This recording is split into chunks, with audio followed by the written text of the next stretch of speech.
was an idiot. Yeah. I'm still an idiot. But imagine you at 25 making freaking Citizen Kane. Yeah. Even if you don't like the movie. I It's mean, insane. All he right. put a Right. camera on the Yeah. ground. We'll talk about that stuff. But No one's ever done this before.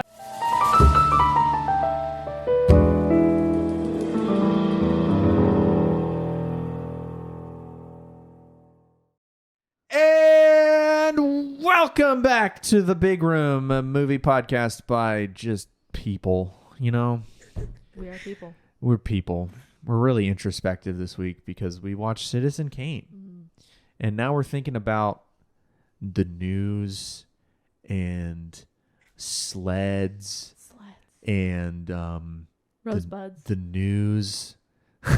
We watched Citizen Kane, a 1941 movie by Orson Welles that nobody's seen ever except for us. Right? Yeah, we have seen Relatively it. unknown movie. Can confirm. Maybe It's like 2 hours, all black and white, of course, because it's old as a mug. Yep. It's a good movie. It came out in 1941 to like literally zero fanfare. No one saw it until the 50s when it started appearing in syndication on television for reasons that I'm sure we'll get into. As usual, let's start off with kind of what we thought, like our first impressions-ish, what we thought about it before we had seen it going in. We'll start with Nick.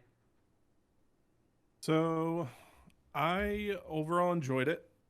I thought the story was fine, kind of boring, middle of the road, just fine. Yeah. But by the end of the movie, I was okay with that. Yeah. That was it. Yeah. That's what you got. That All was right, it. Carl. I'm kind of with you there with the story. However, I was blown away by the special effects, the composition, the kind of storytelling. I think the rearranging of the order of events really was a unique and new kind of way to tell a story. Yeah. I don't know. It was a spectacle, really. But yeah, I wasn't as gripped, with the story like with Pulp Fiction. Sure. Or even Casablanca for that matter. I It agree. was just kind of like I kind of cared about the characters, but I just wasn't as like in love with them. But the actual presentation was phenomenal, So yeah, this is one of those movies that like its reputation precedes itself, Sure. So it's kind of hard to parse the myth of the movie with like your first watch of it. But I'm sure we'll get really into that. Yeah. Yeah. Danielle, what'd you think going in? What I think I expected a more like romantic drama for some reason. I think because I had read like the plot like description and I just saw that it involved like his friend and like his former lover and like the newsroom, so I think I expected more of like a newspaper man looks for his long lost love. Gotcha. And then it was not that. So yeah, that's what I expected, not what I got. I think I expected more dystopia than we got. That's what I feel like I was sold, was a more dystopian story. But I figured it would be more over the top. And we got it a bit in that, like, during his campaign run, every scene changed. There were a couple scenes, and we'll get into it later, like, a huge poster of himself behind him on the podium. And it's all very, like, really powerful man's rise and fall story. But I don't know exactly what I mean when I say I expected it to be more dystopian. I guess I just thought it would be more like in your face depressing in that way. I guess you thought it would be more in your face depressing. Yeah, I did. Interesting. It was I guess like more cartoonish in its scope and not like realistic, I guess. Okay. If that makes sense. Yeah, that makes sense. Kind of see what you're saying, but it's almost like it's more ambivalent. Like they don't really guide you one way or another if he's a good guy or bad guy. It's just kind of they give you the facts and you can kind of make your own opinion of him. So Yeah. it's kind of like I don't know. It's not as dystopian though. Well, That's well, yeah. It's not as gritty. Yeah. That and you're getting people's accounts of who he was, not necessarily his perspective or like a factual perspective. Like you're getting different views, which I think plays into that a lot. Yeah, it's a good way. Is it how they perceived him? Very interesting way to tell a story from that direction. So, as an overview, we won't spend as much time going through the plot because that's not really the point of the film. Like obviously there's a plot, right? But the point of the movie isn't like in the Casablanca or Pulp Fiction or really any of the other movies that we've seen in this list so far. It's not about what happens during the movie. It's more about what happens represents, I guess, and the character of Kane, like what happens to him through the events of the film and how others perceive him, to Nick's point of we're hearing other people's accounts. So the movie starts, the first couple scenes are super weird establishing shots of locations, some of which we never visit again. And it's all of Xanadu, which is his castle house he's built in Florida, this media magnate. And we get the first 15 minutes are all first it's him dying and saying right off the bat. And whispering Rosebud, which is his dying word. And that's kind of the MacGuffin to the story. Yeah, the big mystery of we follow along this reporter who Kane owned a newspaper, like all of the newspapers. He was like the largest newspaper magnate in America. And so one of his reporters for his newspaper, The Inquirer, is investigating his last words. Like what did Kane mean by Rosebud when he died? So that's pretty much like that's what is pushing the plot along. Like that's where we're along for the ride with this reporter to figure out what Kane meant by Rosebud. And he interviews three main characters whose names I should have looked up before this, but it's his Susan was the singer. Susan was the singer. Bernstein. Bernstein, that's the first one. So Bernstein it starts with, and that's like his business mentor, which I believe that's the guy that takes him away as a kid, right? It's like the guy that raises him. Yes. There's another guy too, but his name Thatcher. So we got Thatcher. That's Bernstein. Right. Thatcher was the guy that raises him. Thatcher's the guy that raises him. Bernstein's like his finance guy later. Yeah. And then we've got Jeb or Jed. Jedediah Leland. And that's his business partner and the writer, his writer friend. So we're following the reporter as he interviews these three people about Kane's life, essentially. So he starts off getting taken away from his family to be under the wing of a finance guy, and I guess his family, like his dad, was super against it, which was interesting. So someone explain this to me because I didn't follow why. Why was he getting taken away? Me either.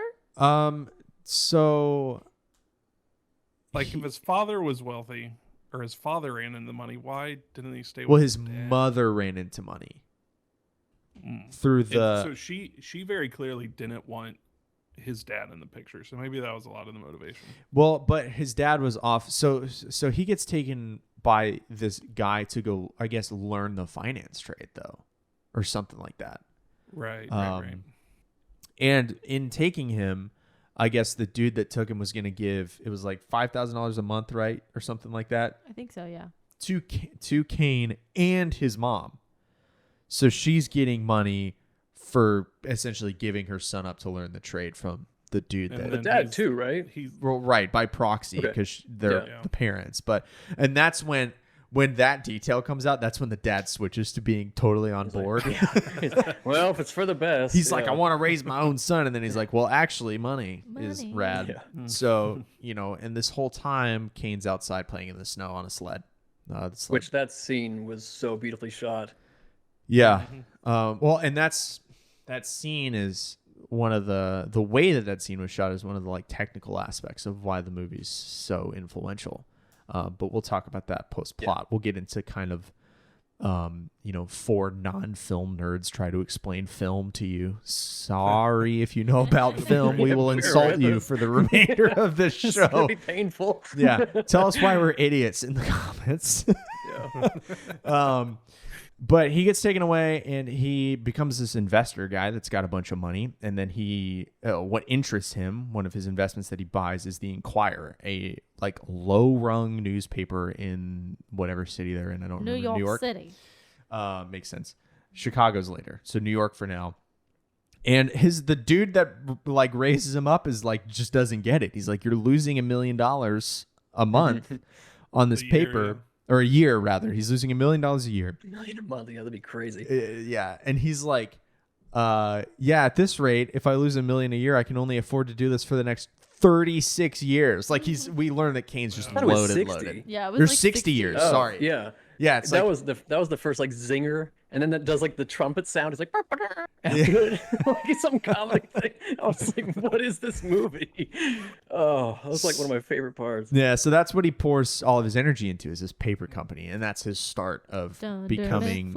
He wants to be a man of the people, right? Like he doesn't care about the money or losing money. He just wants to use this paper to represent the people. Yeah, I forget the other paper that he was always the super wealthy that want to represent the common man too. Right, but he's like, this other paper. Well, and also it never ends well. Spoiler. Yeah, sure. Yeah, go figure. Yeah. You know, he first sets on like a noble quest to be like the people's paper, because this other paper I guess sucks. Yeah. But he like super quickly turns to sensationalism and headlines, because he wants the paper to grow. Like almost immediately. Yeah. Like the first story they run. Yeah, he's like, we'll go and do this and just tell him, like, they're investigating a murder, and they're like, we'll just say that the husband did it because blah blah blah, and if he doesn't, then put the cops on him or something. It was crazy. Or tell him you're a cop. So he's immediately into like guerrilla dirty journalism. Yeah. Right off the rip, like you were saying. So, you know, it kind of just devolves from there. He gets married to his first wife, which is the niece of the president, right? Yes. Niece of the president. Emily something. And right? that starts like his political aspirations from there, kind of, because he's a powerful newspaperman at this point. Yeah, he's got influence.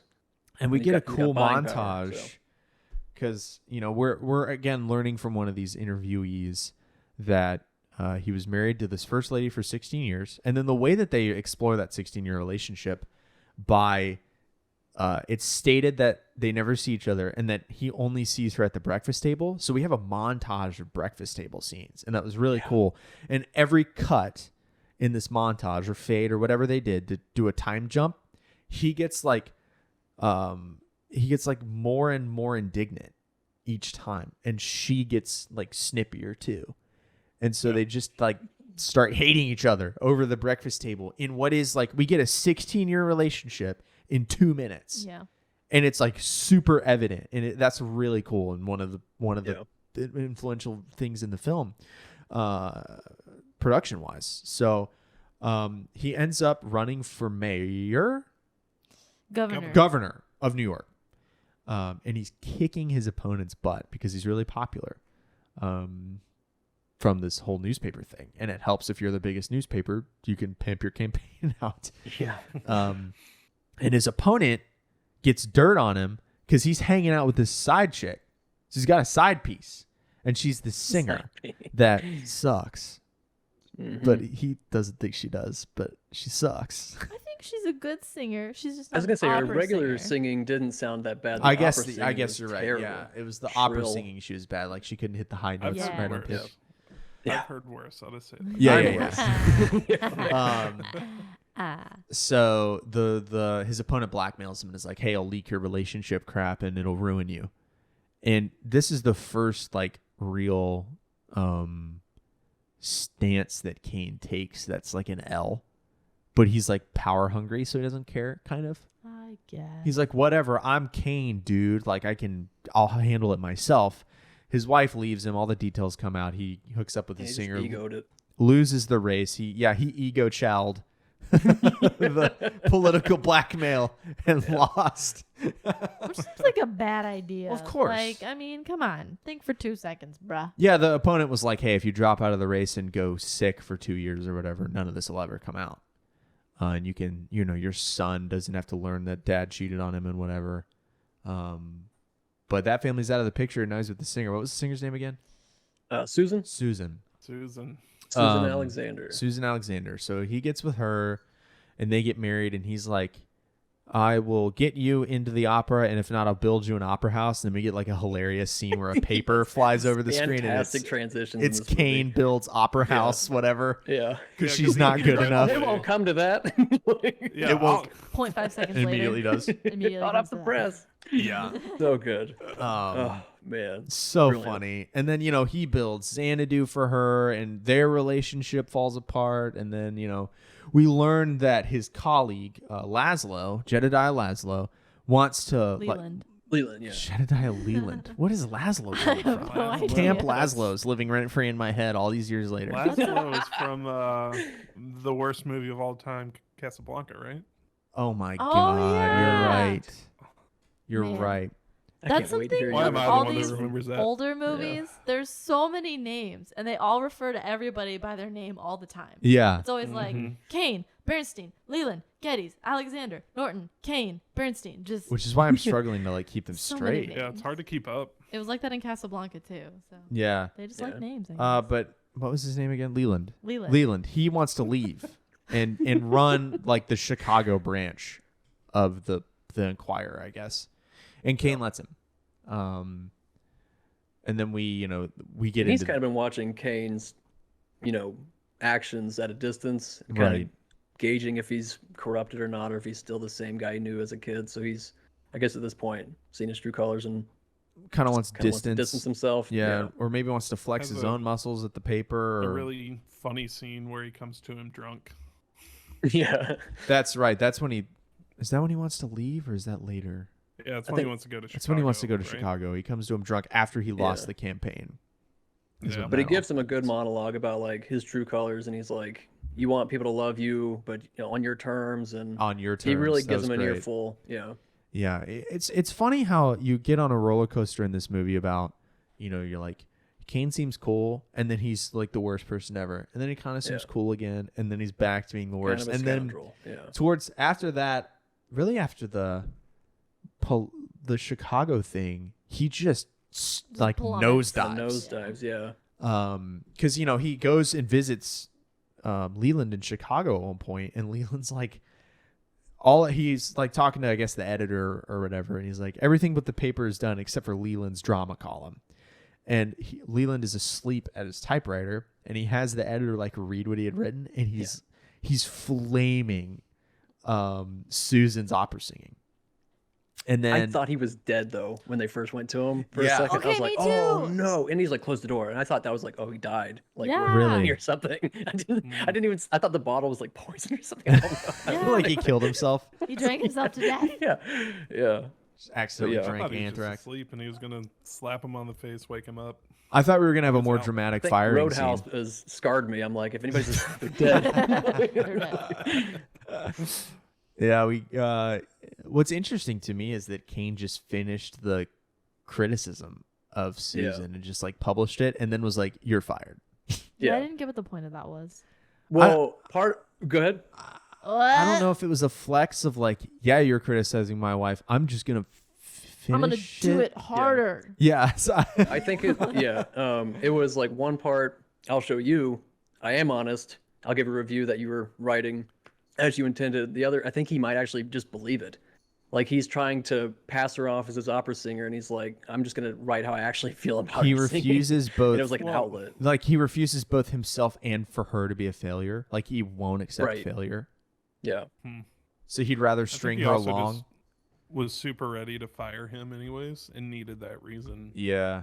To get him out the door. Yeah. Because the second, like, he's still typing, finishing it as Leland, and he's like, "Oh, you're fired." Yeah.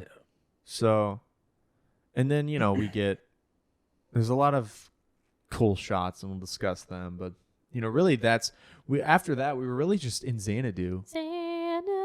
Yeah. Shout out to the 1984 film Xanadu, or whatever, whenever that movie came out, starring Olivia Newton-John, I think. R.I.P. She's dead, right? Never heard of it. Is Olivia Newton-John dead?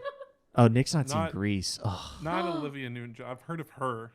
Never heard of the film Xanadu. I only know about it because of the podcast Harmontown.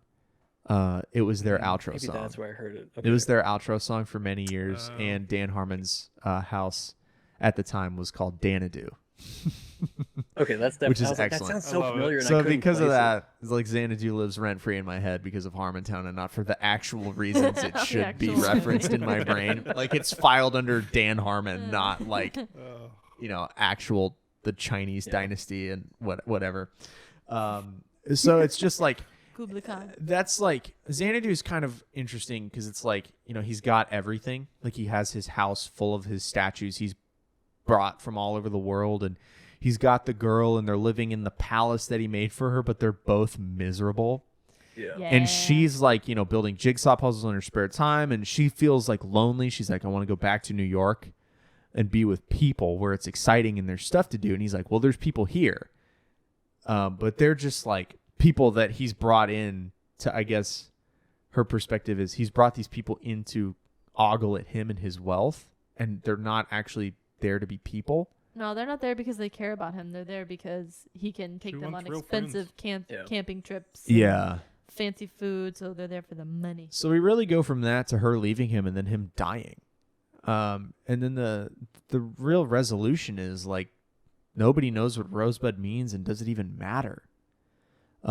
Is the dialogue we get at the end. Like I don't think it would change anything, is what the reporter says. Like it doesn't change anything. Like he's dead. One word can't summarize a man's life. Exactly. And then one of the final conclusive shots at the end is they're getting all of his crap appraised, all these statues and whatever, and some of his old belongings that are worthless. And we hear them calling those prices out. And then we see they're throwing some of the more worthless stuff in a furnace. And what we see is his childhood sled gets thrown in, and the name of the sled is Rosebud. Which one of the things that I watched on the movie kind of chalked that up as a metaphor to lost childhood. Right. Yeah. That's what I was thinking. And like youth gone by, like, you know, instead for the pursuit of all this wealth that's now burning, and which is cool. Yeah, when they were panning over all that stuff, I was like, "Oh, this is Raiders of the Lost Ark." Yeah, right. It's throwing away all that stuff. Yeah, it's the Ark in the box scene. I don't get that reference. Did Family Guy fucking ruin this for anybody else? No, I have seen that. Wait, what car? Did Family Guy spoil this for anybody else? No, I hadn't seen that. I went into this knowing Rosebud because it was on TV, and Peter's like, "Rosebud's his sled. I saved you like 2 hours of boobless TV or something like that." And I was like, "What?" So I went into this being like, well, I already know what it is, and that's where I'm like struggling because I'm like, it was spoiled for me. Yeah, that's so sucks. I'm like, I don't know how I would have received it had I been like, oh, like look at that, or you know. So it's because we had a moment in the living room. We were both like, oh, Rosebud's the sled. Like we said it at the same time. It was I was just sitting there. So jealous. I saw the sled and I was like, oh man, that's heavy. Yeah. Like I thought it was going to be a person or like a distinct thing, but it was this giant metaphor. I was like, holy crap. Yeah, it was cool. I liked the way it wrapped that up. With that, it wasn't a solid resolution, I guess, but it was like it's the one we needed, if that makes sense. Yeah, like the Dark Knight. So I guess from while here, we're talking about the plot, go ahead. We have to point out a couple funny moments that I loved. Yeah. Okay. The first being Hitler.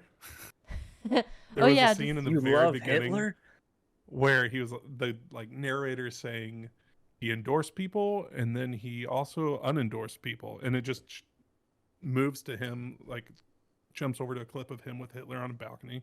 Yeah. It's like he endorsed and then he unendorsed Hitler. It was great. Yeah, there was Hitler that, there. and You didn't see Hitler? they also referenced the war again in, I guess, to illustrate him having the people in the palm of his hand or something. He was like, he just got back from Europe, and reporters are asking him like, "Will there be a war?" Because we're in the 40s, we're in 41 to 42, and he's like, "No." He's basically like, "Nah, there's no way there's a war," and it's like, bruh.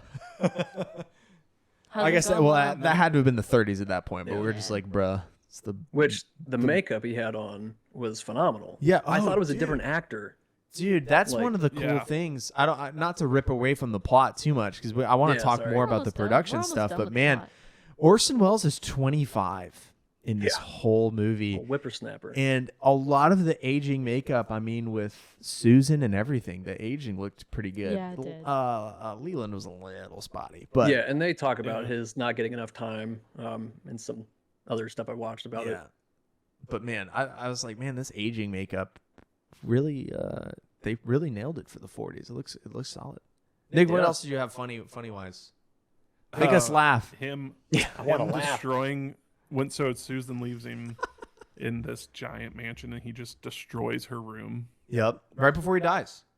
It was so comical to me because there's like no words spoken. It's just him staring into a distance and then ripping a sheet and then like throwing down everything off the dresser, ripping shelves off the wall. When he's ripping the shelves and he can't get the one off. Oh yeah, and then he just like pushes the other. That made me laugh. No, I literally, I don't know if it was from exhaustion or from sadness. As soon as that scene started happening, I cried. Really? Yeah. Well, that's a heavy scene. That's when he breaks. Yeah, I was. Right. Like, It kills really him. Sad. I laughed. Yeah. So that's hilarious that you were like. I didn't think it was comical, but he was kind of lumbering in a funny way. Well, Like, he reminded me of he is old. a like Gus Johnson skit. It's like, oh, you get up in the middle of the night to use the bathroom and you stumble over 30 things and it's just him ripping stuff apart. Oh my gosh.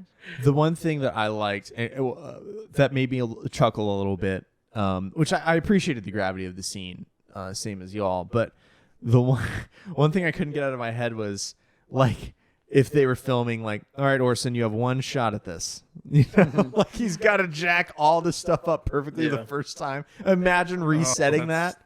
Yeah. All right, I think they did have one shot, back. and he cut his hand actually when he did Ooh. it. Yeah. I've watched way too many videos about this movie. Yeah. It's an important movie. The last funny thing I wrote down, and it was the first thing I wrote. So I'm sitting there taking notes on my phone. The very first thing I wrote down was, "Is this guy just Trump?" Because he's kind of just Trump. So I wrote Epstein Island businessman turned politician. Screaming to lock his opponent up, like, and he's got fake news. Yeah, no, I literally the election was rigged during that election stuff. Fraud election, During that election stuff where he is literally saying that the first thing he's going to do is have his opponent arrested. I did say out loud, like, "Whoa, this is Trump." And then to learn where he got the idea. Yeah, to learn through reading and watching about the movie that this is Trump's favorite movie.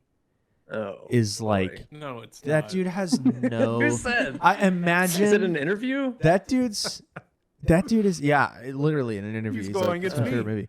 And, well, no, but to go watch, imagine watching that movie and being like, "What a cool guy!" I want to be like It's a this great guy. story. I want to follow it exactly to the T. What an idiot! Orange freaking diaper baby. Except Stupid. Kane never got elected. So there are. That's true. If only. There are. There was another. I read an article that drew lines between Trump and Kane, and also Rupert Murdoch, who owns Fox News, who is a giant media magnate. So to kind of move over to production of this and release, we can start with development and release. So this movie, Orson Welles, like I've mentioned before, did when he was 25, and is his first film, and his he really hit it out of the park from the get-go. Now he had done before this, he produced, I believe, and voiced the War of the Worlds radio epic in the 30s, which, by the way, it is an embellishment that people thought that was real. That's not. Oh, really? Yeah, it's really not actually a thing. Oh, that's that was like it helped the marketing machine of War of the Worlds to put that out there. Not actually a super common thing as far as we know. And then so he signed a lucrative deal with this production company, this RKO Studios, right, Carl? I think so, it was. Not the Randy Orton wrestling finishing move, but not lucrative in money, but lucrative right, and that's in, what I was control. thinking. We watched an interview, Carl and I, of Orson Welles talking about it, and he's like, yeah, it's not lucrative in the monetary sense because this movie was released, I believe, the same year or the year before as Casablanca and had half the budget. This is a $500,000 movie, and I guess the studio, from what I remember, told him like, you have $500,000, and if you stay within this budget, you can do whatever you want. Like he had full, complete control over every aspect of the film. A film he helped write, shot, produced, directed, and starred in. Like he just did everything. And he had total control. And studios don't do that now. And they'll never do it again. They didn't do that then. No, they didn't. This was unprecedented, yeah.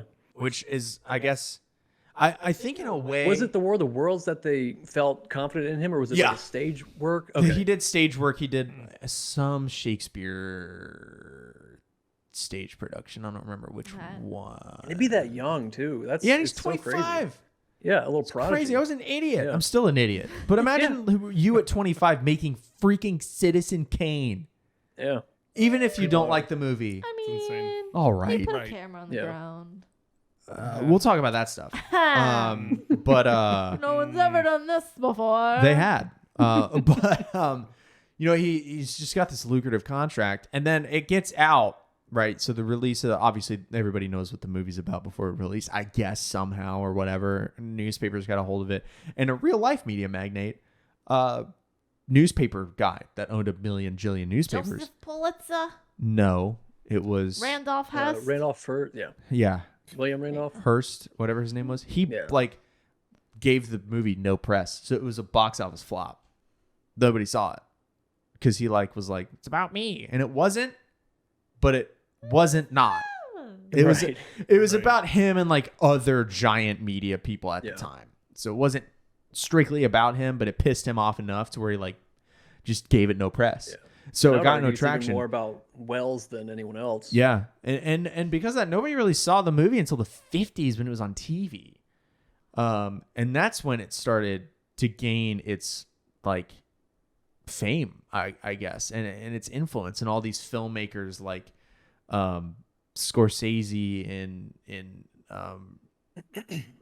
Ridley Scott, and there's so many. I mean, the list on Wikipedia of the directors that were influenced by this movie is super long. And it's Wikipedia, so it's got to be true. Absolutely, 100%. I just edited that for this, so. So that was cool, and the way it's shot was interesting. So one of the notables, there were a couple, and Carl, jump into here, because I know you did probably more research than I did. Was his use of deep focus.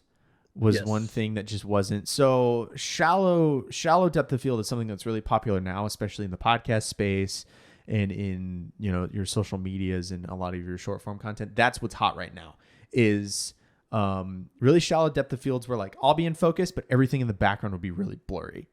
That's what's hot now, but that's what there was in the 40s. So to use a deep focus where everything in the shot is visible, right? Was an innovation, I guess, which is cool because it helps the narrative. When the reporter's interviewing his finance guy, right? Oh, okay. He gets up and goes to a chair, but the camera doesn't move, but it's still in focus, and he goes and gets smaller in the shot. Yeah. And then the something framing, we saw Pulp Fiction do. Yes. They kept the camera. Yep, exactly. Move, so you can see its influence directly. Oh, yeah. And then the framing of we do that pan from you can see the window and the snow outside when they're signing the contract. The deep focus requires better composition of the scene. And that allowed for better storytelling. Because you have to close the aperture tight to get camera people. I'm so sorry. I think you have to close the aperture really small. And when you do that, you have to throw the camera further away. So all the scenes, I think, had to be huge, I guess, or at least very deliberate in the framing of people. And because everything's in focus, you can't hide as many crimes that way either. And it's just very interesting. And then, Danielle mentioned cameras on the floor. So that had obviously been used before. A video we watched showed a Western. I don't remember which Western it was, where during one of the gunfight scenes, they showed the dude. But they used it very interestingly to make Kane, one of the first places they do it is during his campaign rally. And they do a montage in the rally, and during the montage, each consecutive scene, the stage is bigger and there's more people. But also the camera gets lower and makes him huge seeming. Yes, larger than life. So he's a larger than life individual. So what isn't new is cameras on the floor. And what's new though was cameras on the floor as a narrative device. Yes. That was new. What were you going to say, Nick?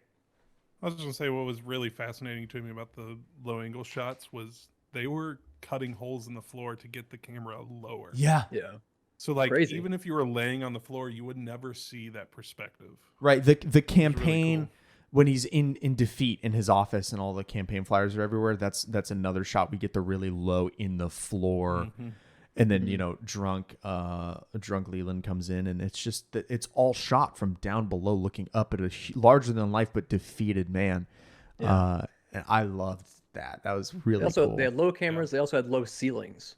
In the newsroom, they had really low ceilings to make them feel really big in the room, like bigger, like more of a role in that job or whatever. That was really cool. Yeah.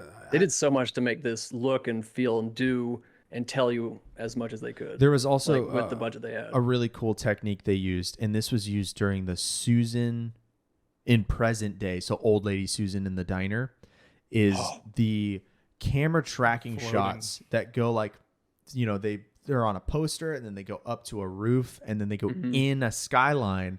Through the sign. Like skylight, through the sign, through a skylight down into the thing. And it's like a continuous shot. Like that editing was mind blowing to people back then. Yeah. When I saw that, I was like, how did they do that? Incredible. I don't know how they did it. But smoke and mirrors, man.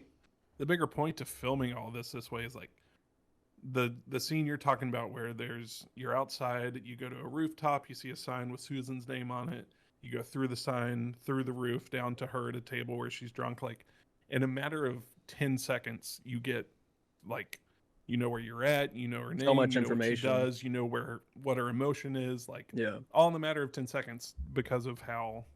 And we know she's reacting to float the camera through the set. Yeah. What were you gonna say, Danielle? So cool, man. I don't even remember now. Not gonna lie. All right, I got a couple more. LOL, train of thought. I got a couple more things. The forced perspective, obviously, that was pretty rad. The use of wipes between scenes was interesting. And I actually wrote, how do they do crossfades and dissolves in the 40s when it's a literal That's film? what I was gonna say. They had animation Okay, too. go ahead.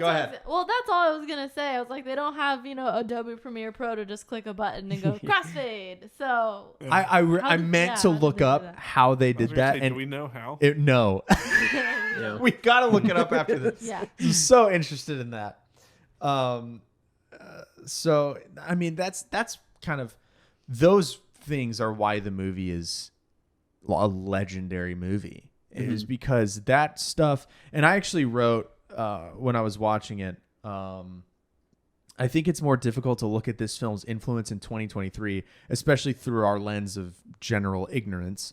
I'm a brilliant genius. Than it would be to recognize its influence going forward from the 1950s. So, we're screwed by two ways. We're in our 20s and we're idiots that don't know anything about film. But now learning it, it's like I definitely retroactively have more respect for this movie after watching and reading a bunch, about it. So, that's it. Because the plot is like, it's fine. Yeah, it's every movie. It's one dude, lonely, he has sad, money. dies, neat. Yeah. It's about the news, okay. Yeah. But like, the way it was shot is just, it's really cool. And it definitely does come off as like neat, like the low angles and it's all great, but it's not remarkable now like it was in the 40s and 50s. Right. I don't know. I think it holds up more than more than movies I've seen today. Like the way that they shot it, the way the transitions, the cutting, and they did that so long ago. I was like, this rivals any movie that I see today that's doing the same kind of thing. Well, it's more exciting. Yeah, so I had a similar it's camera work. Go ahead. I had a similar thought where it's like, this was influential in the way that it was shot, but also it feels very unique. Also, I haven't seen a lot of movies, obviously. Sure. But like, it feels like there's stuff in this that's like, I've never seen this before, especially in that opening, like documentary. Yeah. The narration that we get at the very beginning, right after he dies. Like that was so amazing. The way that things were like fading into each other and seeing through the globe and reflections. Yeah. What's also super. Danielle's over here rolling her eyes. She didn't like the movie at all. I'm so pissed that I'm on an island right now. I thought I would have Nick on my side. I thought you would too, Danielle, honestly. I'm surprised. I think it's very interesting. What's most impressive I'm withholding my criticisms for now. No, because we have a section we're going to do after this. So go ahead, Nick. Well, I was just going to say the most impressive thing about the deep focus and the low angle shots, the floating camera, the lighting, all this stuff, he had no idea what he was doing. It was his first movie. He's 25 years old. and it was just him going, I think this would look good. Yeah, he's a genius. Story. Like that's being a visionary. Figure it out. Like I had a quote, I wrote it down, but I have so many notes that I've just. I may have the quote you're looking for. Was it about ignorance? He basically was like, yeah, talking about being ignorant. He's like, I didn't know that it was seemingly impossible to do this. We figured out a way to do it. What's the exact quote, Carl? I got it. It's a sheer ignorance. There's no confidence to equal it. It's only when you know nothing about a profession it's only when you know about a profession that you are timid or careful. Yeah. So he's just and that's innovation though. It's like it's like Leo Fender inventing the electric guitar. It's like Henry Ford inventing the car. It's Steve Jobs inventing the iPad. Yeah, phone. The iPhone is probably the better one to use there because he redefined his least impressive invention. The iPad, the thing Steve Jobs would hate now. No, the phone, bro. It changed the way phones are in the same way that this changed film forever. I mean, my phone folds now because Steve Jobs made a touchscreen not terrible. In the way that, what's cool is that we have 2 movies in a row that we are spending long periods of time talking about the cinematography. Mm-hmm. We've got Pulp Fiction right into Citizen Kane, and we don't have one without the other, in the same way I was saying last night, like we don't have modern music without the Beatles. We don't have any modern movies without Citizen Kane. Which brings us, if we're ready to transition into the next portion, or do we have final thoughts on... I'm sure we'll have plenty of time to bring more things up in this next next question, which is I want to get into a little bit of a debate because Danielle and I were doing this a little bit last night, and I was like, "Shut up," because we need to do it for the show. And that's a question. And Carl, we may have actually done a little bit too much research for this question. You did, but we'll see. We'll get to it. And I want to say, I'm stressing. I want to say, like, me and Carl yakking and Nick yakking because we've done a bunch of research on the camera shots doesn't make anybody else's point invalid. I want to say that. But this question of... we all know who that was for. It's for my feelings. Is Citizen Kane the greatest movie of all time? Is it? Is it the greatest movie of all time? And do you want to start or do you want... No, because I'm scared now. I don't think it is the greatest movie of all time. You don't think it's the greatest movie of all time? No, it's not. And I think that's fair, by the way. I don't know. Is it obviously one of like the most influential movies of all time? I think that's inarguable. That's inarguable. Right. But is it the greatest movie of all time? No. And we asked this question because it's on this list, and you've looked at lists as well. I have. Of greatest movies of all time is why many of the things in this bucket exist. And that's why Citizen Kane is on this list. That and because it's in the zeitgeist of it's his Citizen Kane, I still don't know if I know what that means. Okay, so I had thoughts on that. Yeah. So I wrote it down because I'm gonna forget. So last night my note was, it's a Citizen Kane. Freaking why? Citizen Kane is boring. You did at one point look at me and go, I'm struggling to not look at my phone right now. I really wanted to look at my phone. So I think I initially thought when people say like it's a Citizen Kane, it meant like someone had made a really like great like movie as far as like acting and dialogue and story and plot. But I think it's his Citizen Kane now means they made something influential or groundbreaking. Innovative. Yeah. They did something new. So as opposed to just like, this is a great movie. Like, that's a good... Does that make sense? I think you could take it from that angle and also from the angle of like, it's their masterpiece. Yeah, masterpiece would be the word I would, And we watched, maybe we didn't watch the same one here, but there was like, this is literally his masterpiece because it's the first thing he did, and that the original like meaning of the word masterpiece is, it's what like apprentices submit this work to become a master of their craft is what a masterpiece is. It's your... I'm learning so much. Yeah, it's what you do. Like if you're a guitar builder, it's the guitar you make to become a master luthier or whatever a comparison would be. And like, I guess that applies because it's his first thing, and then he's instantly.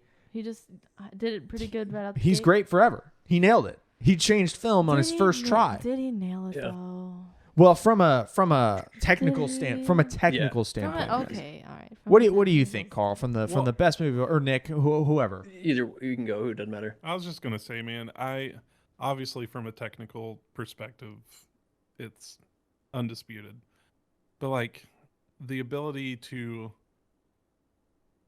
tell a bigger story and to make the story itself almost, I don't want to say not relevant, but the story is a way to communicate the bigger picture, right? Right. Like it's a commentary on how like greed and ambition can power corrupt someone.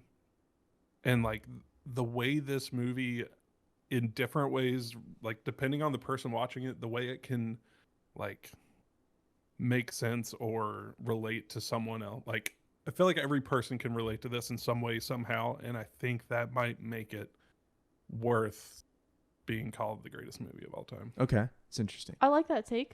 Also, I'm painfully aware that like I don't watch a lot of movies. That's why we're here. And do any of us really have the authority to say greatest movie of all time? That's not right? that's not What does the that mean point. coming from our mouths? That's the show, though. That's the show. I mean, you're not, if you've made it this far into either this episode or any of our episodes, it's got to be painfully aware that we are just not. We don't know what we're talking about.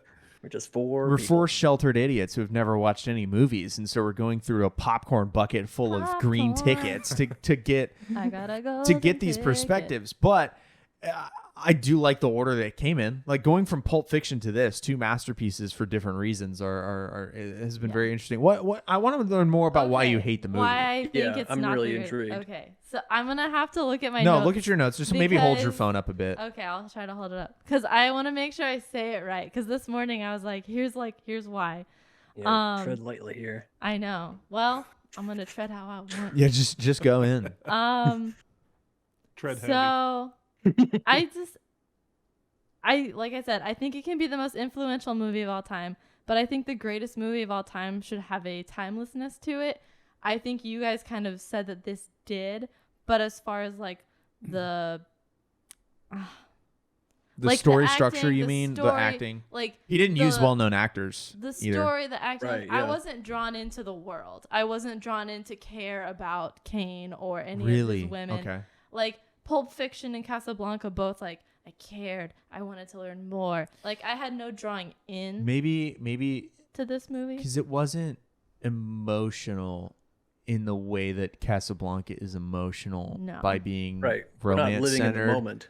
or Pulp Fiction gets you into the characters by making you feel like you're like an unspoken protagonist along with them the whole way.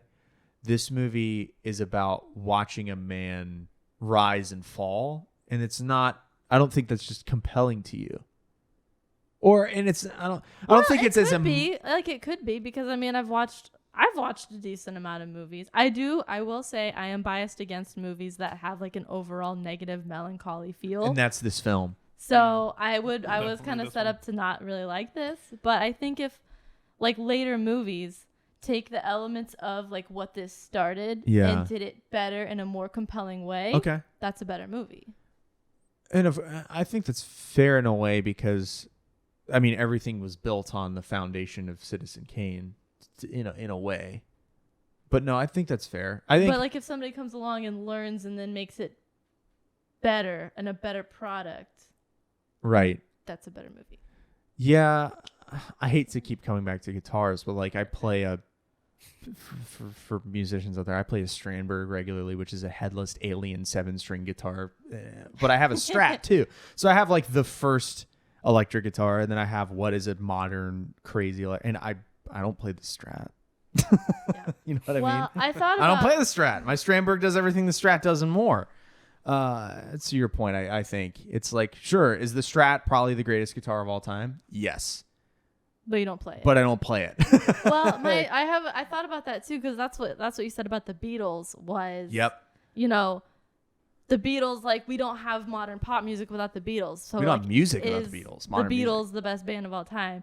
But I thought maybe a closer comparison would be like animated film with Snow White and Disney. Snow White was like a nominal animated film. We don't have like fairy tale storytelling and animation without Snow White. But I looked at lists of the greatest animated movies of all time, Ooh. and it was not ranked number 1 on any list. Oh, what was? Do you remember? I don't remember. I only ranked where it was. Okay, where was it? It was number 4 according to Rolling Stone, number 44 according to Empire, number 8 according to a list called Time Out, which ranked Citizen Kane as number 1. Okay. So. Okay. I don't know if that helps my argument. I think it does from at least an animation standpoint, whereas Snow White laid a similar groundwork you're saying, but isn't considered the best animated movie of all time. Correct. I wonder if it's just the nature of the medium, though. You know? So you're saying that just because it influenced Hollywood doesn't mean it doesn't have to be the greatest movie of all time? Yes. That's fair. I think that's fair. I wonder what the... go ahead. No, I think that's fair. I think it's a fair point. I was going to say, I wonder with animation if the medium updates faster, so it's on a faster time slot, you know? I think there were maybe that would populate or generate newer, better movies constantly, creating new quote-unquote Citizen Kanes. There were a lot of older movies ranked number 1. A lot of Studio Ghibli. Sure, we got one of those in our list. Spirited Away was ranked higher than Snow White. Spirited Away was in the top 5 of a couple best movies of all time lists that I saw. You also don't like that movie. I also hate Spirited Away. No, to Carl's point though, or to maybe expand on it or sidestep on it, there have been other big leaps in animation, like 3D modeling. Toy Story, Pixar. We're not shooting animation by aiming a camera straight down through layers of glass to get scene depth anymore. And maybe that sets Snow White back in a way that we still shoot in forced perspective. We still will use a lot of the same wipes and techniques and using a camera as a storytelling tool that Citizen Kane did. Whereas a lot of what made Snow White groundbreaking is completely irrelevant now. Yes. Yeah. But so I see both angles. It's hard to find a good comparison as far as industry to industry because the Beatles is not one. They're also different. Because that's the problem. You can turn the Beatles in this kind of question though. Yeah. No, that's why I want to talk about it. Yeah. The Beatles is a terrible comparison. It's the first one I brought up, but I don't think people will still listen to the Beatles today. No one's out there going Citizen Kane in 2023. I can't wait to go to the theater and see that. No one would, but if Paul McCartney showed up and started singing Yesterday, you'd be locked in. Yeah. So the Beatles have a more mass appeal. I want to bring up really quick, since we're talking about this. That may be a live format thing too. Yeah, and there's still Beatles that are alive. Yeah. I want to. I will agree with Danielle though on the fact that just because it's so influential doesn't necessarily mean it's the best. No, I think that's a completely fair point.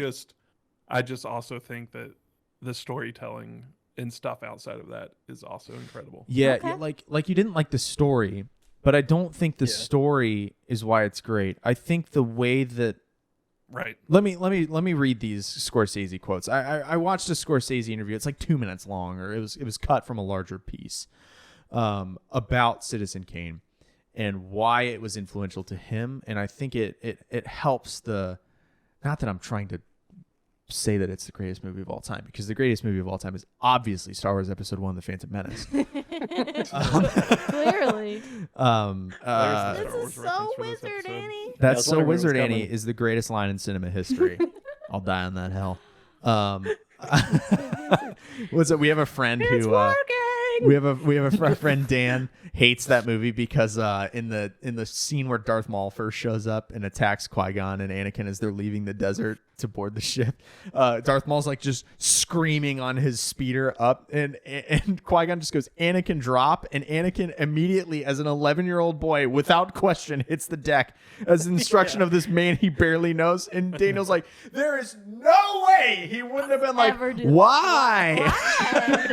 And then it just would have been Anakin, drop, credits. There is no Anakin. There's no Darth Vader. Hey, we talked about Star Wars again. You're welcome. So, no, the Scorsese interview, I just real quick, he said that he saw Citizen Kane on television for the first time, and he's quoted, "And I began to be aware of editing and camera positions."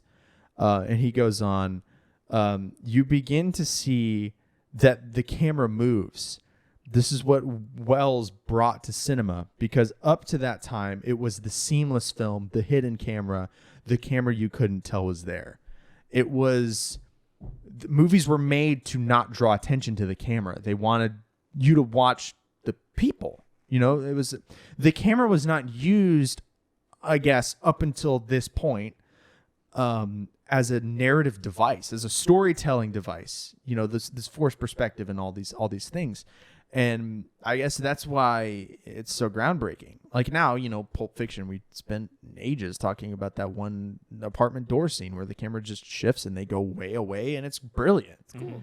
Because we didn't see a face cut, like, you know, like you'd see a conversation in a lot of the drivel that comes out today. So I don't know. I think there's a case for and against, and I think the fun of the question is it's an unanswerable question.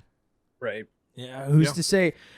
And I watched another video that said that film critique at its nature is completely subjective, as are top lists for anything. You know, like, you know, ask someone what their favorite Star Wars movie is. If you ask 6 people, you'll probably get 6 different answers. Yeah. That's true with everything. Last Jedi. Marvel movies, shut up. We do not. We will not. It's a debate for another time. No, it's not a debate. That's if we ever episode. do a sequel movie series, I will be bleeding from the throat from the amount of screaming of hatred that I will do. I genuinely do not respect people that like those 3 movies. Like, you're just a trash person to me. Apologies to anybody who likes. No apologies. apologies. I love that You this- can. I love that this is coming off you saying it's subjective and there's no right answer. No, you know what? I take it back. Except for this case. I take it back. Yeah, If you 5 like, minutes before, your opinion's not wrong. no, unless you like the sequel trilogy, and then you can get in a boat and float as far away from me as possible. I Get in hate the boat you. and float is actually a really good line. I like that. Yeah, print it Get in on a a boat and t-shirt. float. Put it on a t-shirt. New merch. I think new merch. We don't have merch. Hey, merch. Just merch. If you want us to ever have t-shirts, have your friends watch our crappy podcast. Please. So I think from here we go into star ratings. I think it's a logical, because it's an unanswerable question. I think we had some good Yep. dialogue I there. made my points. Do you have anything else you wanted to make there? I don't think so. Okay. No, I think that's mostly it. Let's go just right into star ratings, and let's start with you if you want. I don't think I Sure. said if it was the best or not. Oh yeah, Carl. Sorry. I've toiled over this all day and I've been stressing out about it because I'm like trying to think about that question, like the best. What does it mean to be the best? Like, is it the most entertaining movie? Probably not. But is it the No. most well put together movie I've ever seen? Maybe. And then I'm asking myself, like, well, if it's not the best, name the best movie. Right. And I can't think of one that would hold up better. I was like, Casablanca. I like the characters. I like the story. It's not the best movie, but I'm interested So I to don't know. see what you will think about that, and maybe we should remember this and revisit, because the top of so many lists is The Godfather Part 1. oh, okay. We haven't seen. And I've and seen actually much of it, but man, One interview I watched was like kind of debunking it being the best because he was like, at any point in this movie, I have no problem turning it off. Whereas other movies like The Godfather, I never want to turn it off. And like you were saying, Danielle, about looking at your phone during it, it's like it spends a lot of time in scenes that like we don't really care about, but looking at Right. the scenes, they're so beautifully done. They mean so much. They're so rich in symbolism and the way that they're crafted. You're like, I can't help but admire this. Like I'm walking through a museum. So it's one of those things where it's like, it's a spectacle in the way that it was done. The fact that it was the first to do it like this is also, groundbreaking. It's like he was 25 when he did this. So there's all this myth around the movie. People compare things. It's like it's so like highly revered that it's synonymous with like greatness. People say, yeah, Right. like, is the Exactly. Citizen Kane. So it's hard to parse that from like the actual experience. And I wish it hadn't been ruined by Family Guy it's so spoiling funny, it for me man. because Yeah, it's it's a like bummer. it's hilarious. But I'm like, I wish I could have watched it and been surprised that like, oh, that's like when that reveal comes. Yeah. This movie does a lot of things right. All the special effects are so good. They're invisible basically. Like they happen so flawlessly that you don't even realize that they're happening. They're in Right. the background. The camera work puts you in places that you've never been. It set the standard for movies going forward. I could go on and on about different scenes, the way they were done. There's actually one funny one. Have y'all seen the Shia LaBeouf chorus? Oh yes. When he starts clapping, I about fell out of my chair. Oh, I was like, that's what that's from. That's what that's from. I said that was familiar, but I couldn't put my finger. I'm like, so when in the opera, the last opera scene that we see him watch her at, when he's just clapping like this. Oh, that was really familiar to me, and I couldn't place it. And it's that Shia LaBeouf thing. Thank you. So this movie, to my point, you can't escape this movie's influence. So name a greater movie than this movie. And this is where I kind of want to have a happy compromise and say, greatest or best film of all time, because then it's the art form. Greatest movie is just your preference. Okay. So that's kind of that's my split the middle, or keep everybody kind of happy. My political answer. Yeah, I like that. And then I could talk more about where this movie falls short, but I think I'll leave it there. I've talked long enough. Yeah. Let's see. Do you want to just roll right into your star rating? Yeah. Sure. Didn't mean to steamroll you with the star rating thing. Sorry. At the risk of contradicting myself, I'm not going to give it a 5 because it wasn't as entertaining as Pulp Fiction, which entertaining is such a big part. You gave that a 5, right? Me and you were both 5s there. I gave that a 5. Yeah. I kind of want y'all to come back to me for the start. All right, you want to start? Sure. I need to start. I honestly forgot about thinking about what star rating I wanted to give it until you said that before we started recording. So, I base a lot of my ratings off of how much I enjoyed movies, because that's why I want to watch movies. I want to watch movies to enjoy it and enjoy my time. And I didn't really enjoy this one. Okay. I mean, I will say the dark and moody style was cool to look at. So that was just something different. We have another one of those coming up. Maltese Falcon is a noir film that's really black and white and moody. Yeah. But as far as a rating, I'm going to give it a 2. Okay. Do you want to roll to Nick next? Let's roll to Nick. All right. It's Nick. So I have a lot of notes on this. So I'm going to read a little bit. But the biggest question, if the question is, what is the takeaway? What is the meaning? I think that answer could vary for whoever you're asking. Some would say greed. Some would say love. Some would say purpose.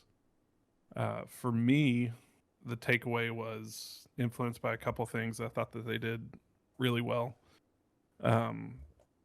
First of all, it's undisputed. This movie changed cinema, right? It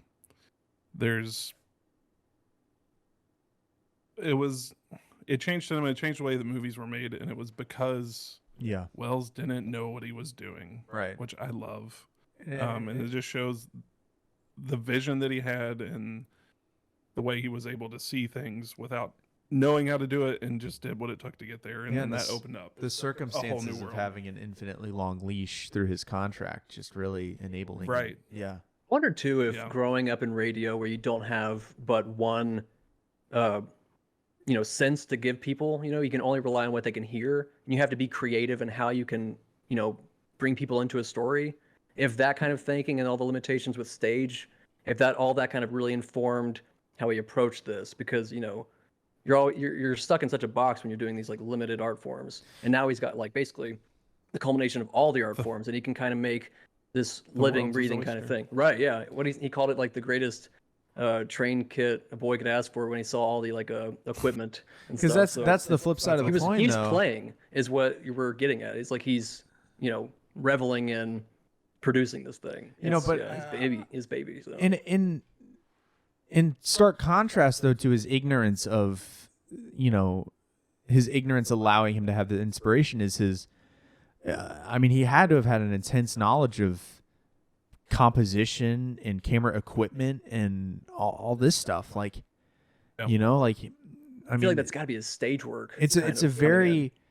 It wasn't like this was his first time ever thinking about film. It couldn't have been his first chance to put everything in his brain. Because there had been film for half a century. It's a vessel for everything he knew how to do. Yeah. It's a really unique blend of no boundaries, just his ignorance leading into him thinking the way that he thought to compose this stuff, and his genius both in his knowledge of his equipment and his just like thinking up of these shots are crazy. So go ahead, Nick, though. Sorry. So yeah, first point, it changed Hollywood, no question. But what I loved about this movie outside of that was that we don't get Kane's story from himself. Yeah. Like very first shot, he's dead. Which, by the way, there's a plot hole. Oh. Yeah. He was alone. He was alone when he said Rosebud, seemingly. So I thought the butler said that he heard him. I've heard this. I guess we don't really see the had full to hear room. him. But Could have been a I retcon. I don't know. But we don't get the story from Kane's perspective, right? We get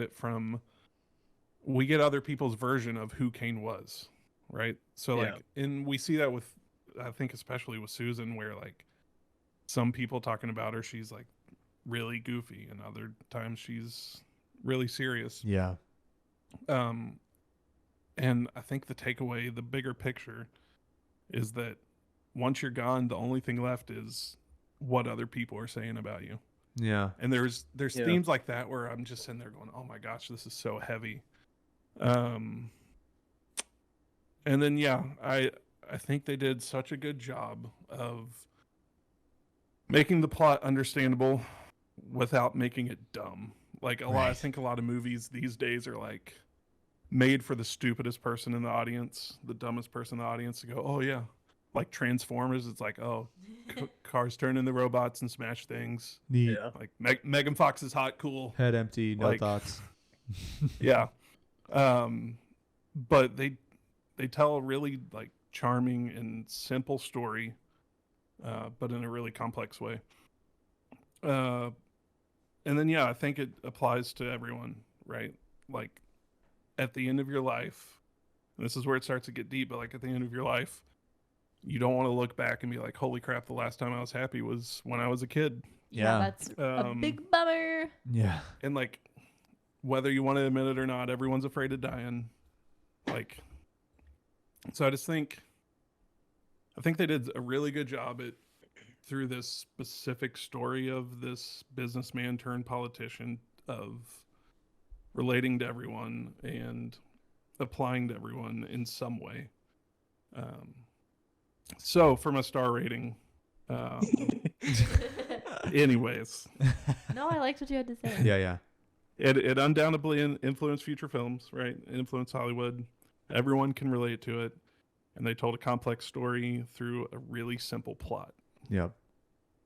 And for that reason, I give it a 5 out of 5. What? What? Nick, who are you? He loves. I don't even know who you are anymore. How did you not follow Casablanca? Yeah, you're insane. You've got to go back and watch that. That's the thing. That's my point, though. Here, they told a simple plot in a complex way, and got it bigger, deeper meaning. Casablanca was not hard. Casablanca's like, oh, there's train tickets and they're putting in the piano, but they don't really show you that they're putting in the piano. There's a 30-second establishing shot of him putting them in the piano. You were just looking at your phone. You just didn't look. You didn't watch. You've got to go back and give Casablanca another shot. You would, but I also, think you would like it. This is better than Pulp Fiction to you.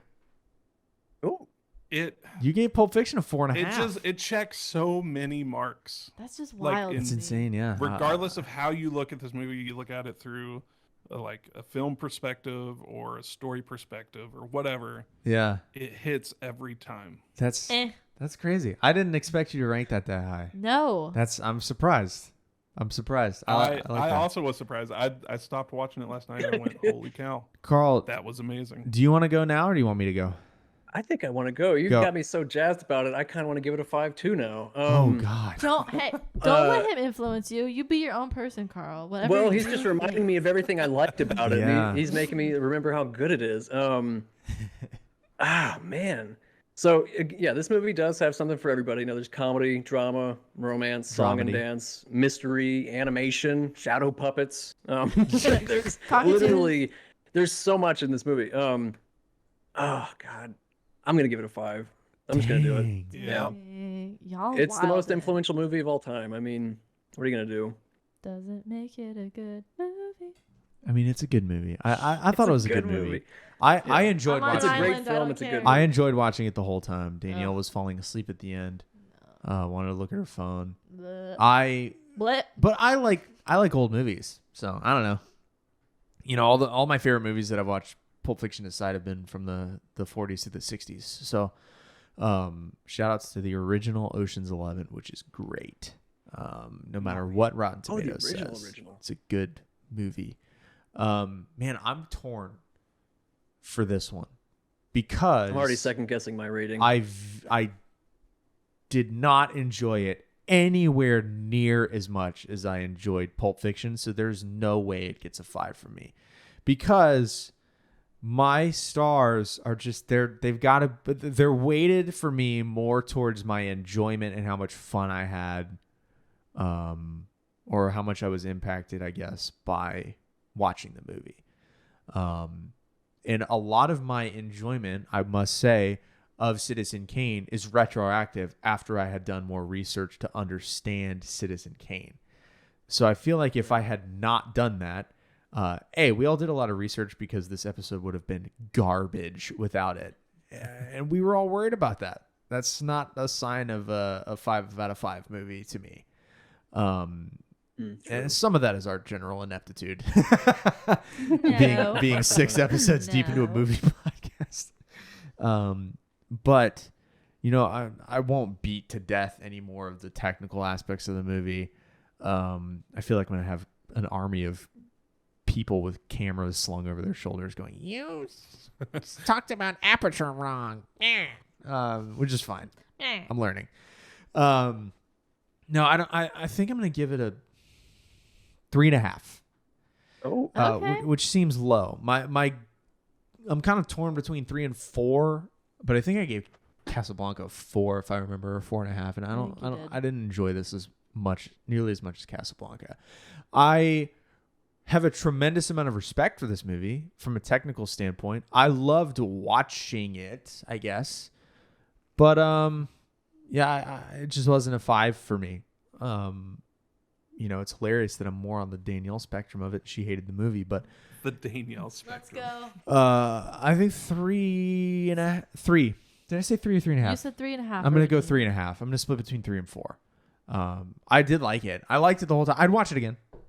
I feel like it would be an interesting second watch knowing what I know about it now. That's probably true. Yeah. It would be a much interesting. I think I would like to watch it again, nerding out about the cinematography more than trying to keep up with the plot. I want to watch it on Prime because you get those little facts. Oh, true. I never. It's hard. You have to like keep wiggling the mouse to keep getting them. I wish you could just say like, keep showing me. Like I just want to keep seeing. Give me more those X-rays. stuff. It's crazy to me, Nick, how much you pulled out of this movie. Yeah. Like how much you took from it, and like it's rich. Like lessons. There's a lot to pull from it. I don't know. That's just crazy. I also am. Maybe it's just this specific point in my life where I'm about to turn 30 and I'm freaking out about the meaning of life. Did you have an existential crisis while watching this movie? A little bit. He's like, it's really sad. He's like weeping. They threw that sled into the fire, and I was like, "Oh man, my childhood is meaningless. Life is meaningless." When he tore up the code of ethics or whatever he wrote, when he tore that up, I was like, "Oh, that killed me." That was big. Yeah, for me that was his turning point for me. It was like he's done. That doesn't even mean anything. He's a different person now. The turning point for me was earlier, and it was the refusal to drop from the political race. That was the key point in the movie for me, which is interesting. We all have different emotional, I guess, and that's why it's one of the best movies of all time. For me, the emotional. I'm just sentimental, so if I see a piece that can't be remade and it's broken, I'm like, no. Yeah, what were you? Sorry. I was gonna say I mentioned it before when he was trashing the room because it was that just was like for me. That was like the final like. He can't get it back. He does. His love has left him. He has nobody around him. It's all his fault. Giant empty house, and that's really sad. Yeah. He has a palace, and he has no one and nothing to have any meaning or love. And so, what's the point? I like that we all had everything and nothing. I like that we all had different points. Yeah, that was good. Cool. That's cool. Did you notice the snow globe in Susan's room in the very beginning? Yes. Mm-hmm. Okay. Yep. Cool. All right. Yeah, you'll notice that, but not the taking of the piano. Yeah. Come on, man. You've actually got had to one- rewatch I Casablanca. can't do this. You've got to rewatch it. I had one more note about ahead. Rick and And then Rick we'll do the Blaine bucket. and Kane and Blaine. Basically, they're opposite sides of the same coin, and that coin is like the lonesome man of means. Rick doesn't involve himself, and he doesn't care what you think. Kane desperately needs you to love him and praise him, and he gets involved in everything. Yeah. But they're like the same kind of character, but opposites. And I thought that was kind of interesting. Yeah, that's interesting. Also, can we talk about how fun Orson Welles' voice is to listen to? I just want to watch more Orson Welles movies because listening He to him aged his talk voice is up amazing. really well too. Like he sounds like a convincing old man is 25. Good movie. It's crazy. Good movie. Now, Yep. let's The find our, bucket. Here we our go. next movie, huh? Oh, Give me I want the- something Wait, do you older want me than to pull or me to shoot? 1980. Do what? Well, you're just doing both. Do you need like Oh yeah, you shake. I don't know. Oh, we shit. can't have like I Let want her the get Muppets. involved, man. You're like Get the involved. what's the person that turns Yeah, we the can't- number. You know you what gotta I mean? have a good mix, you know. We should get one of those. We should get one of those. I thought about too, like next time putting all the movies on like a dartboard and throwing a dart. Ooh. Like we're bad at darts, so it's a couple throws. Just holes in my wall. We're watching nothing, I guess. Join us next week. We're gonna talk about our day. That's how we just transition into just a regular podcast. Oh, I'm Oh, excited I like for this that. one. Is What it the is mummy? it? All right, and I'm gonna close the show with this. Oh no, what is it? Next week we're gonna break a cardinal rule, and we're gonna talk about the Fight Club. Oh. We will catch you in the next one.